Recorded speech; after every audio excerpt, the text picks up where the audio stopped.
Shalom, salam sejahtera dalam kasih Tuhan Yesus Kristus. Selamat pagi menjelang siang, Bapak Ibu, saudara-saudari yang saya kasih dalam Tuhan. Hari ini hari Minggu tanggal 24 November tahun 2024. Dan ini adalah hari Minggu yang terakhir di bulan November tahun 2024. Sebulan lagi ya, kita akan merayakan Natal. Dan saya percaya ya, suasana Natal sudah mulai terasa ya, terutama mungkin di tempat-tempat yang banyak orang percaya berdomisili. Dan kita percaya setiap Natal datang selalu banyak hal yang luar biasa yang tetap terus boleh kita alami dalam setiap kehidupan kita, saudara-saudaraku. Hari ini saya akan melanjutkan lagi seri ketiga dari khotbah arah hidup yang benar, dan ini akan menjadi bagian terakhir ya saudara-saudaraku, karena minggu depan mulai tanggal 1 Desember hari Minggu ya, kita akan ada tema yang baru saudara-saudara untuk khusus di tiap hari Minggu ya. Nanti tanggal 25 Desember ada tema Natal juga bagi gereja kita. Dan hari ini arah hidup yang benar, seri yang ketiga atau seri yang terakhir, saya ambil pembacaan firman Tuhannya dalam kitab 2 Timotius pasal yang ketiga ayat 10 sampai dengan 17. Bapak Ibu yang menonton video khotbah ini, saya percaya ada berkat rohani yang luar biasa yang akan Tuhan berikan bagi setiap kita. Amin. Saya boleh merasakan saudara-saudara, walaupun mungkin ya cuaca yang mendung hari-hari ini, hujan sangat deras, tapi sukacita Natal itu yang sukacita yang tidak bisa tergantikan dengan apapun juga. Dan saya sudah mulai merasa hal yang luar biasa ini. Amin. Saudara, 2 Timotius 3 ayat 10 sampai dengan 17. Saya baca untuk kita semua. Kalau di Alkitab saya, Lembaga Alkitab Indonesia kasih judul Iman Bertumbuh dalam Penganiayaan dan dalam Pembacaan Kitab Suci. Mulai ayat 10. Tetapi engkau telah mengikuti ajaranku, cara hidupku, pendirianku, imanku, kesabaranku, kasihku, dan ketekunanku. Engkau telah ikut menderita penganiayaan dan sengsara seperti yang telah kuderita di Antioquia dan di Iconium dan di Listra. Semua penganiayaan itu kuderita, dan Tuhan telah melepaskan aku daripadanya. Memang setiap orang yang mau hidup beribadah di dalam Kristus Yesus akan menderita aniaya. Sedangkan orang jahat dan penipu akan bertambah jahat. Mereka menyesatkan dan disesatkan. Tetapi hendaklah engkau tetap berpegang pada kebenaran yang telah engkau terima dan engkau yakini, dengan selalu mengingat orang yang telah mengajarkannya kepadamu. Ingatlah juga bahwa dari kecil engkau sudah mengenal kitab suci yang dapat memberi hikmat kepadamu dan menuntut engkau kepada keselamatan oleh iman kepada Kristus Yesus. Segala tulisan yang diilhamkan Allah memang bermanfaat untuk mengajar, untuk menyatakan kesalahan, untuk memperbaiki kelakuan, dan untuk mendidik orang dalam kebenaran. Dengan demikian tiap-tiap manusia kepunyaan Allah diperlengkapi untuk setiap perbuatan baik. Haleluya, saudara-saudaraku. Ya, pastinya ayat-ayat firman Tuhan ini dapat membangkitkan iman percaya kita kepada Kristus. Amin. Saudara, bukan saja mau memasuki Natal, tetapi keadaan-keadaan situasi membuat kita harus semakin hari mendekatkan diri terus, menjalin terus. Saya pakai kata menjalin hubungan yang kuat dengan Tuhan. Rasul Paulus, saudara-saudaraku, adalah orang tua rohani dari Timotius, dan 3 kali saya bicara termasuk hari ini tentang tulisan Paulus. Yang pertama di dalam kitab Filipi pasal 3, 13-14, kemudian Kolose pasal 2 ayat 1-7, dan hari ini 2 Timotius. Jadi suratan 2 Timotius ini kita tahu adalah tulisan hamba Tuhan Paulus kepada orang sebagai orang tua rohani untuk Timotius. Nah, saudara, firman Tuhan ini tentunya mengandung penekanan hidup ya mengandung penekanan hidup kepada arah dan tujuan yang benar. Amin, saudara-saudaraku. Ya. Siapa bilang kalau sudah di dalam Tuhan itu tidak ada gangguan? Semakin kita hidup di dalam Tuhan, ini Alkitab yang katakan, saudara-saudaraku, semakin kita mau hidup beribadah di dalam Tuhan, akan menderita aniaya, dikatakan. Tentu tidak melulu aniaya fisik, tetapi banyak sekali tekanan-tekanan hidup, masalah-masalah hidup, persoalan hidup yang membuat orang semakin suka bertanya, apakah Tuhan itu ada? Dan kalau sampai kita ada titik seperti begitu, saudaraku, saya mau berkata, saudara harus tetap berharap dan mengandalkan Tuhan. Saudara harus tetap percaya kepada Tuhan. Amin. Kalau kita membaca perjalanan pelayanan Tuhan Yesus dalam Injil, ya saudaraku, dalam tulisan Matius, Markus, Lukas, dan Yohanes, begitu banyak orang-orang yang disembuhkan oleh Tuhan, yang mengalami mujizat yang Tuhan berikan kepada mereka, saudara-saudaraku, ya, banyak mujizat yang mereka alami, kesembuhan, pemulihan, ya, dari sakit penyakit, buta jadi melihat, tuli jadi mendengar, bahkan yang mati pun bisa hidup kembali, ya. Tetapi untuk orang yang sudah menerima Yesus sebagai Tuhan dan Juru Selamat, bukan kita tidak mau mengalami hal seperti begitu, Bapak Ibu. Level orang percaya itu harus semakin hari semakin naik di dalam Tuhan. Ini arah hidup yang benar. Ya, Paulus tahu bahwa Timotius yang masih sangat muda belia ini, dia akan begitu banyak tantangan dihadapinya. Sehingga kalau kita baca, yang pertama Paulus bilang, ikut ajaranku dan cara hidupku. Nanti kita akan lihat, saudara-saudaraku, ya. Jadi saya meyakini dan saya mempercayai bahwa Rasul Paulus patutlah memberikan nasihat, peringatan dan pengajaran ini kepada Timotius karena dia mengasihi Timotius. Amin, saudara-saudaraku. Tuhan itu mengasihi kita, katakan amin. Tapi kita yang seringkali bandel, seringkali pura-pura tidak mau dikasihi oleh Tuhan. Jujurlah, saudaraku, kepada diri kita. Kita terkadang lebih suka hadiah, kado, pemberian daripada Tuhan, daripada pribadi Tuhan itu sendiri. Saya juga seperti begitu, saudara-saudara. Ya, tapi kita sudah merubah hidup kita, cara hidup kita. Ini adalah hidup yang benar, saudara-saudaraku. Bahwa tujuan hidupku di dalam dunia ini adalah untuk menyenangkan hatimu, Tuhan. Tidak untuk menyenangkan siapapun juga. Saudara, ini tantangannya sangat berat. Dan tantangan ini yang akan dihadapi oleh Timotius. Sehingga ada bekal-bekal rohani, kekuatan. Gereja harus terus mendengungkan ini, menggaungkan ini, saudara-saudaraku. Gereja harus mengingatkan orang percaya, umat Tuhan, bahwa hidup di dunia ini adalah hidup yang sesaat, hidup yang sementara. Banyak kita baca, jangan cinta dunia, jangan cinta akan uang. Bukan berarti kita tidak butuh semua itu, saudara-saudara. Tapi bagaimana hati kita mau melekat kepada Tuhan. Saudara, orang Kristen yang sudah percaya kepada Kristus harus terus diingatkan seperti firman Tuhan ini. Ya, jadi saya ingin mengajak saudara, para pendengar sekalian yang menonton video khotbah ini. Saudara, seperti Paulus mengingatkan, menasihatkan, mengajar kepada Timotius, demikianlah, izinkanlah saya demi Yesus Kristus Tuhan kita yang hidup untuk menyampaikan kebenaran ini kepada kita semua. Saya mengingatkan kepada kita semua. Dan mari kita akan merenungkan beberapa hal pagi ini, saudara-saudaraku, sebelum kita akan memasuki bulan Desember minggu depan, ya, bulan yang identik dengan bulan Natal dalam kehidupan kita. Saudara, mari kita merenungkan beberapa hal agar hidup kita tetap berada dalam track atau jalurnya Tuhan, ya, arah yang benar.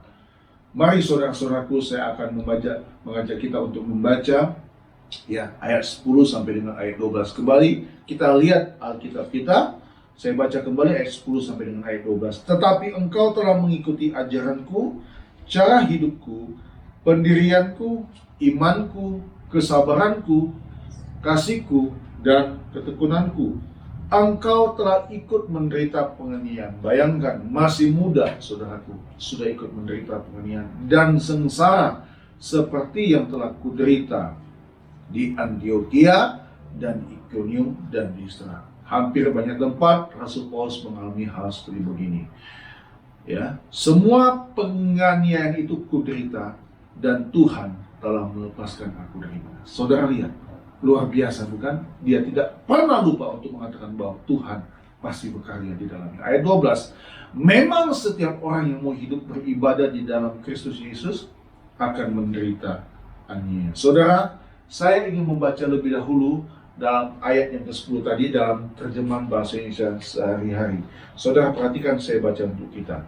Tetapi engkau sudah mengikuti ajaran-ajaran saya, kelakuan saya, dan tujuan hidup saya. Ada kata tujuan hidup saya. Saya senang dengan kalimat ini. Engkau sudah melihat sendiri bagaimana saya sungguh-sungguh percaya kepada Yesus Kristus dan mengasihi sesama manusia. Engkau juga tahu kesabaran dan ketabahan saya. Jadi saudara-saudaraku, Paulus menggambarkan dirinya, potret dirinya kepada Timotius, bahwa engkau sudah melihat, ya, engkau sudah mengikuti tujuan hidup saya. Yang pertama, saudara-saudaraku, perhatikan Bapak Ibu, boleh ditulis. Yang pertama, apa pesan Tuhan bagi kita semua, untuk kita semua pada hari ini? Yang pertama, miliki dan cintailah Yesus sebagai teladan hidup kita. Katakan amin. Miliki dan cintailah Yesus sebagai teladan dan hidup kita. Saudara, jangan saudara hanya dimiliki Yesus, tapi saudara tidak memiliki Dia. Ini penting Bapak Ibu. Jangan mulut kita mengaku percaya kepada Tuhan, tapi kita tidak pernah memiliki Tuhan. Saudara, hati manusia condong mencintai apa yang dimiliki. Betul atau betul? Hah? Betul. Saya ingin mengajak kita semua untuk memiliki dan mencintai Yesus sebagai teladan hidup kita.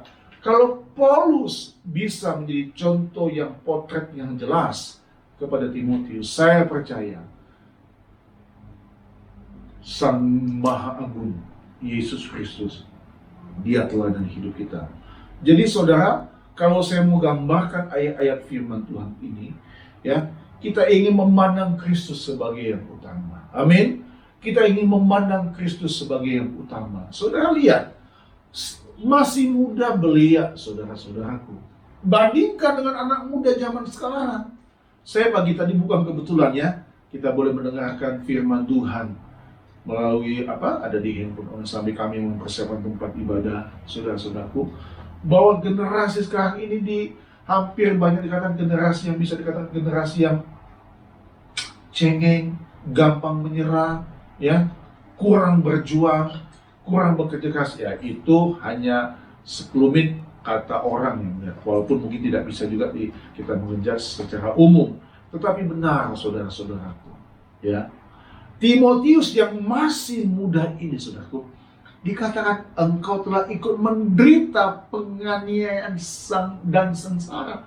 Bayangkan saudara-saudaraku, mengapa? Karena dia memiliki dan mencintai Yesus sebagai teladan hidupnya. Amin. Jadi dia sangat menghormati Paulus. Ya.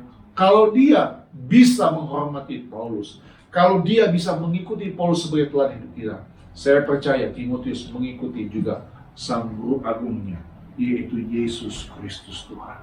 Bapak Ibu, anak-anak muda yang menonton video khotbah ini, mari engkau punya hati untuk mencintai Tuhan. Mari engkau punya hati untuk memiliki cinta kepada Tuhan. Sudahkah itu kita miliki, saudara-saudaraku? Jangan kita anggap remeh hal seperti begini. Saya selalu mengingatkan, bukan menakut-nakuti Bapak Ibu, maka itu rajin-rajinlah baca Alkitab. Firman Tuhan ini mengatakan, saudara-saudaraku, langit dan bumi akan berlalu, tapi firman Tuhan akan tetap tinggal. Saudara, jangan merasa kita akan hidup lama di muka bumi ini. Tidak. Ada batas waktunya yang Tuhan berikan kepada setiap kita. Jadi pesan Tuhan yang pertama pagi ini, saudara, miliki dan cintai Yesus sebagai teladan hidup kita. Amin. Saudara, ada satu ayat firman Tuhan yang luar biasa, yang pasti kita hafal di luar kepala. Galatia, kita buka kitab Galatia, ini suratan Paulus juga, kesaksian-kesaksian luar biasa dari Rasul Paulus. Galatia 2 ayat 20, dikatakan begini saudara-saudaraku. Ya, saya mau baca dulu ayat 19-nya, nanti kita baca juga ayat 20 ya, 19 dan 20. Sebab aku telah mati oleh hukum Taurat, untuk hukum Taurat, supaya aku hidup untuk siapa saudara? Hidup untuk Allah, karena dia cinta kepada Allah. Aku telah disalibkan dengan Kristus. Nah ini dia saudara. Ini orang benar-benar memiliki dan mencintai Yesus. Perhatikan ayat 20. Namun aku hidup. Dia tetap hidup sebagai wujud manusia pada waktu itu. Sama seperti saya dan saudara. Tetapi bukan lagi apa? Aku sendiri yang hidup. Melainkan Kristus yang hidup di dalam aku. Dan hidupku yang kuhidupi sekarang di dalam daging adalah hidup oleh apa saudara? Hidup oleh iman dalam Anak Allah yang telah mengasihi aku dan menyerahkan dirinya untuk aku. Katakan amin saudara. Saudara renungkan firman Tuhan ini. Betapa cinta kasihnya Paulus kepada Tuhannya. Karena dia sadar bahwa hidupnya hanya anugerah Tuhan. Sehingga dia berkata, aku hidup. Tadi bukan lagi aku sendiri yang hidup, melainkan Kristus yang hidup di dalam aku. Jadi kita tidak usah heran kalau orang seperti Paulus ini saudara-saudara, dia tidak takut mati dalam pelayanan. Dia tidak takut menderita dalam pelayanan. Kenapa? Karena Yesus sang majikannya pun sudah memberikan contoh dan teladan yang hidup kepada dia. Katakan amin. Bapak Ibu jangan mengeluh dalam hidup ini. Amin. Ada persoalan dikit engkau mengeluh. Ada masalah dikit engkau tidak berdoa. Saya mengingatkan terus kepada kita semua. Iman kita sekarang bukan iman anak-anak, saudara-saudaraku. Bukan kayak anak sekolah minggu. Umur kita udah semakin hari semakin bertambah. 2024 ini tinggal 1 bulan lebih lagi, saudara-saudaraku. Tahun depan sudah bertambah lagi umur kita. Tapi dalam catatan Tuhan, umur kita pun juga berkurang. Mari saudara-saudaraku, miliki dan cintai Yesus. Lah kalau anak kecil kan, dia ingin memiliki, ya kan, apa yang dia ingin. Kalau tidak tercapai, tidak terwujud, larinya menangis. Kalau orang dewasa, saudara-saudaraku, ya, itu sebabnya kalau saya ngomongnya, orang menikah itu bukan untuk mencari kebahagiaan. Orang menikah untuk memberikan kebahagiaan. Katakan amin. Saudara, kita akan menjadi pengantin mempelai wanita, kata firman Tuhan. Ya, Yesus adalah mempelai pria. Kita akan memiliki dia selama-lamanya. Tapi cintamu dan cinta kita kepada Tuhan, cintaku dan cinta Tuhan, cintaku dan cintamu kepada Tuhan, itu tidak boleh pudar. Katakan amin. Iya, saudara, mari yang pertama, miliki dan cintailah Yesus sebagai teladan hidup kita. Kalau toko-toko di dunia ini menjadi toko favorit saudara, saya tidak bisa melarang.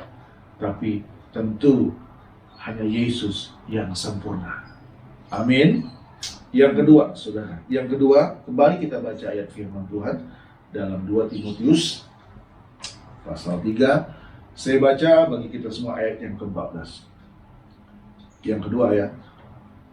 Tetapi hendaklah engkau tetap berpegang pada kebenaran yang telah engkau terima dan engkau yakini, dengan selalu mengingat orang yang telah mengajarkannya kepadamu. Yang kedua, saudaraku, ini yang selalu saya dengungkan, saya gaungkan. Ini hampir sama dengan yang minggu lalu. Berpegang teguh kepada ajaran yang benar. Kalau minggu lalu, saudara-saudaraku, arah hidup yang benar membuat kita tuh sehati dan teguh percaya kepada Kristus. Nah, hari ini saya pertegas kembali. Yang kedua, berpegang teguh kepada ajaran yang benar. Ajaran yang benar itu yang mana? Ajaran yang sehat itu mana?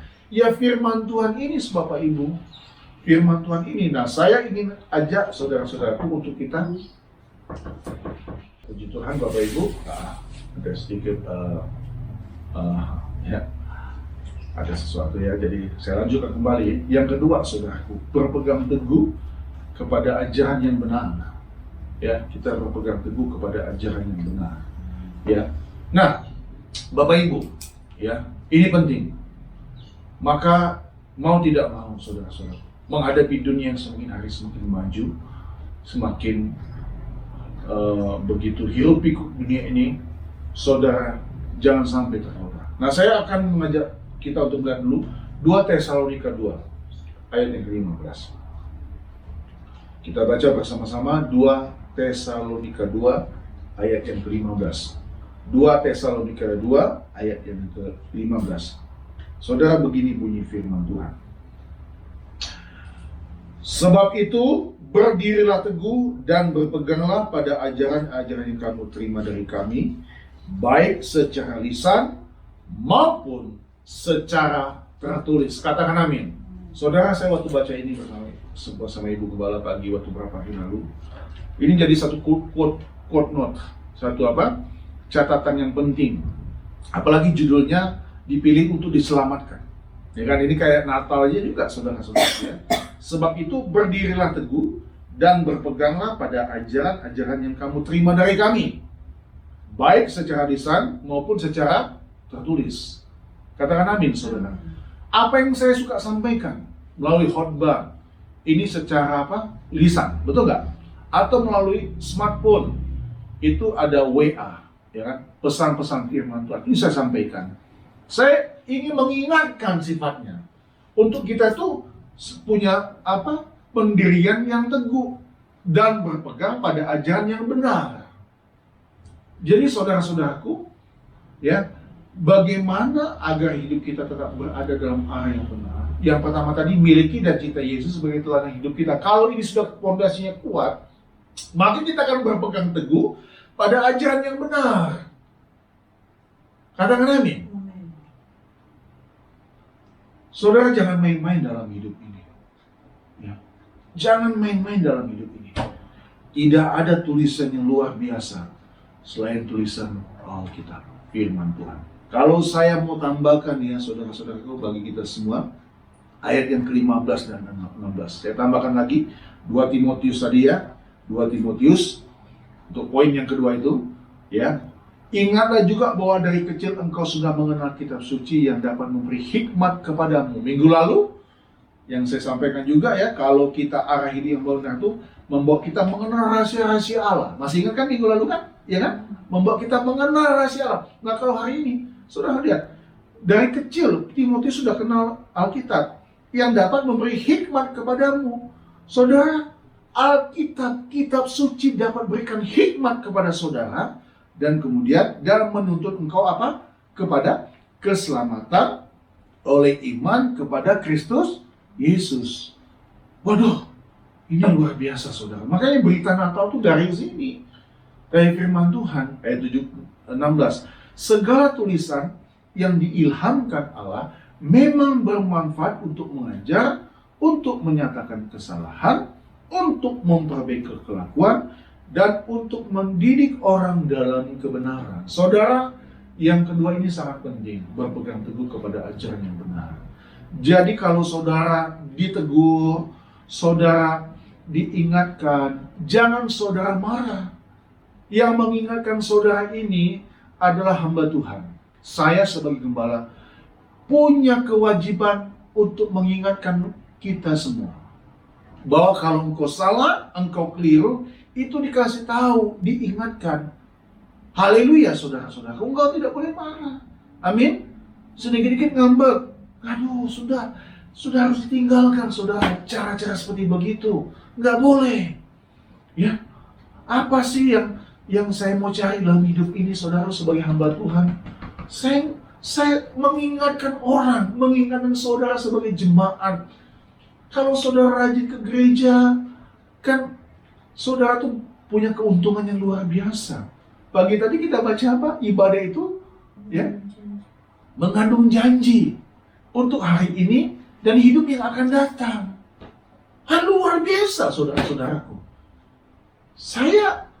Saya orang termasuk, maaf ya, cerewet untuk hal seperti begini nih.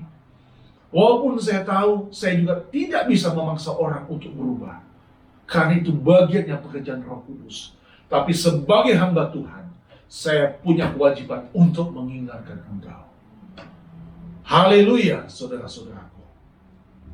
Saya tidak mau nanti di hadapan Tuhan, kelak di pengadilan Tuhan, ada orang yang menunjuk kepada saya, dia tidak pernah mengingatkan saya.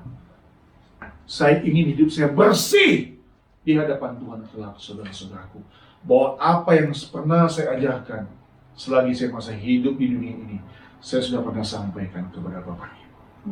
Jadi, kalau engkau ingin pegang teguh kepada ajaran benar, satu, engkau harus memiliki cinta kepada Yesus. Milikilah dan cintai Yesus. Caranya bagaimana? Salah satunya adalah rajin berdoa, rajin beribadah, datang kepada Tuhan, baca Alkitab. Pada akhirnya, saudara-saudaraku, firman Tuhan inilah yang memberikan kita kekuatan.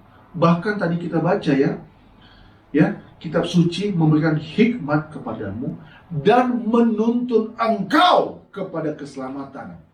Bayangkan, oleh iman kepada Kristus Yesus. Apakah ini menyesatkan saudara? Tidak.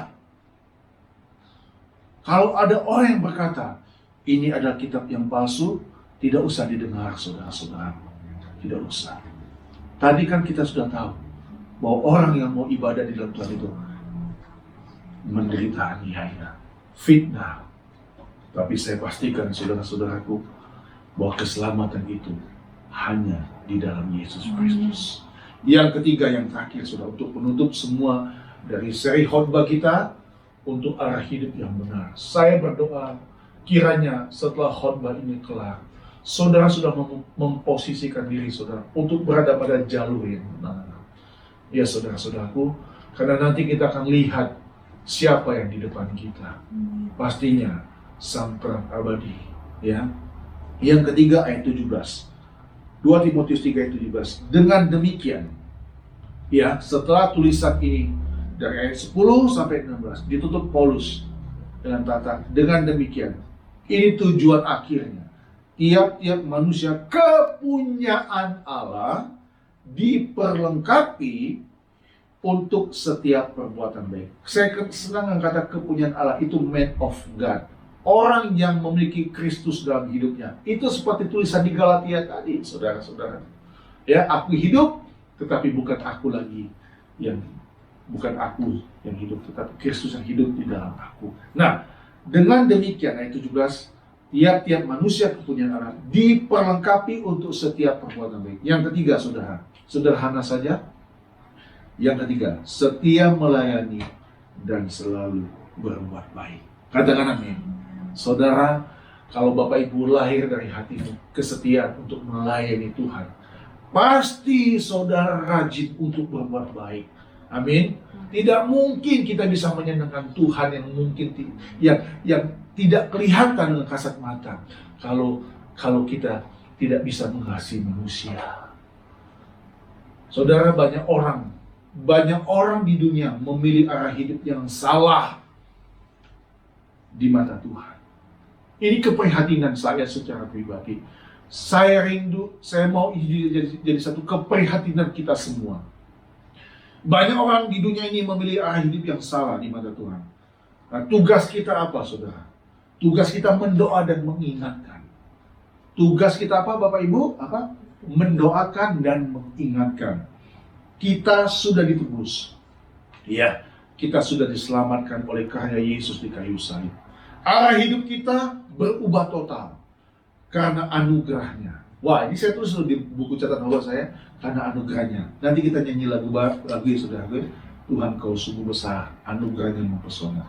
Ya, nah kesempatan bagi kita sekarang terus memperkuat dan memperkokoh, ya, memperkuat dan memperkokoh keyakinan kita. Setialah melayani Tuhan sebabnya. Berbuat baik kepada sesama. Pada waktu kita berbuat baik kepada sesama, itu pun pelayanan kita kepada Tuhan. Amin. Amin, Bapak Ibu. Arah hidup kita sudah benar. Jangan lagi goyah. Jadi 3 hal pagi ini saya boleh bagikan menutup seri ketiga ini. Miliki dan cintai Yesus sebagai Tuhan hidup kita dan memandang Dia sebagai yang utama, berpegang teguh kepada ajaran yang benar, dan yang ketiga, setia melayani dan selalu berbuat baik. Tuhan menolong kita semua. Tuhan memberkati kita semua.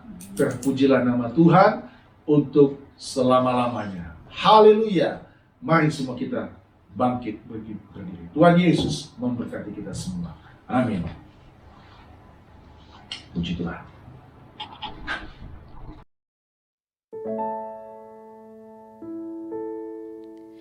Ku mau cinta Yesus selamanya. Ku mau cinta Yesus selamanya. Meskipun badai silih berganti dalam hidupku, ku tetap cinta Yesus selamanya. Ya Aba, Bapa, ini aku anakmu, layakkanlah seluruh hidupku. Ya Aba, Bapa, ini aku anakmu, pakailah sesuai dengan rencanamu.